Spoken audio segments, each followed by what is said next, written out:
So the PTSD, that would have started on the onset of my career in 1993.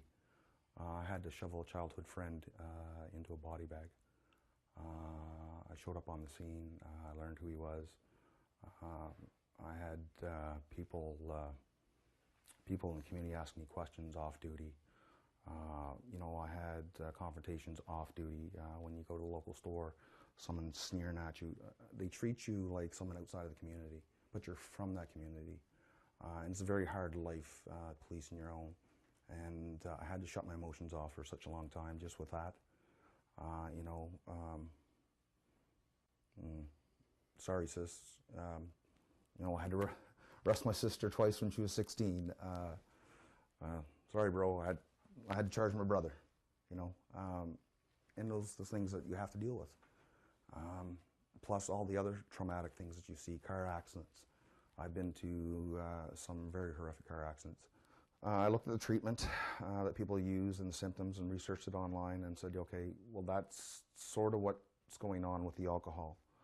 If marijuana is used to treat that opposed to alcohol, I'd sooner use marijuana. And I never smoked. I maybe smoked 5 times in my life. So I got the prescription. And the treatment works very well. Keeps me very on a level. Allows me to concentrate. So it works very well for me. What are the things that you feel if you don't take marijuana that the marijuana helps you with, and how does it help you with them? One of the things with PTSD is your endocrine system and your autonomic nervous system is always on the go. Police officers, just by their nature, the rhythms into their body, they're never at rest, even on their days off. You know, even if marijuana was prescribed as a preventative treatment for PTSD, and these members, if they so chose, wish to smoke marijuana on their days off to help prevent PTSD, I would recommend it. And that's just me personally. I don't know what the RCMP stance on that, but I'm talking as a person that has suffered with PTSD. It calms you quite a bit. The best way to describe it is if you were laying on a beach and it's a beautiful sunset and there's no one else on the beach and you're there with your loved one beside you. You should be the most happiest time, the most relaxed time in your life. You shouldn't be anything more relaxing.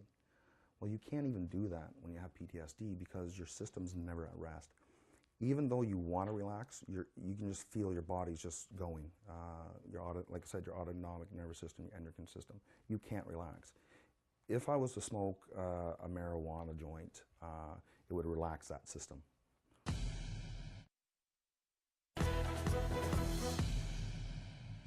An RCMP corporal who made national headlines last year for smoking pot while in uniform has been found dead.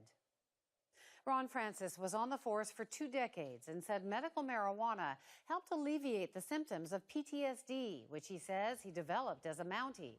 Francis had been placed on medical leave. In December, he assaulted fellow officers who were trying to arrest him. He was set to be sentenced next month.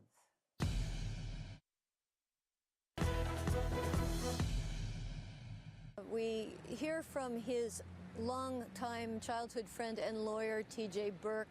He said he was told yesterday that it was an apparent suicide. We have no official confirmation of that. Moments ago here at RCMP headquarters, the commissioner came out and lowered the flag halfway down the staff.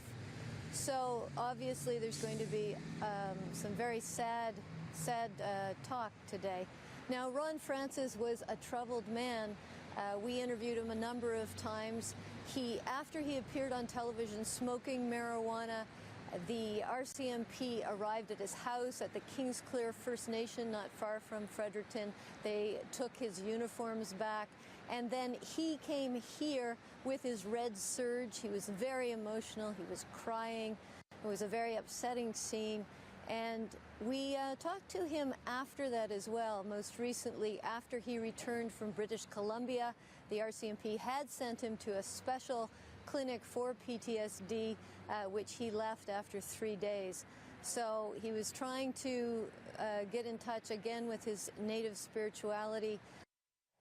Catherine Harrop there reporting from Fredericton. A Facebook group called Families of the RCMP for PTSD Awareness has also posted a message saying, with a very heavy heart, we've lost another RCMP member, Cpl Ron Francis, who lost his battle with PTSD.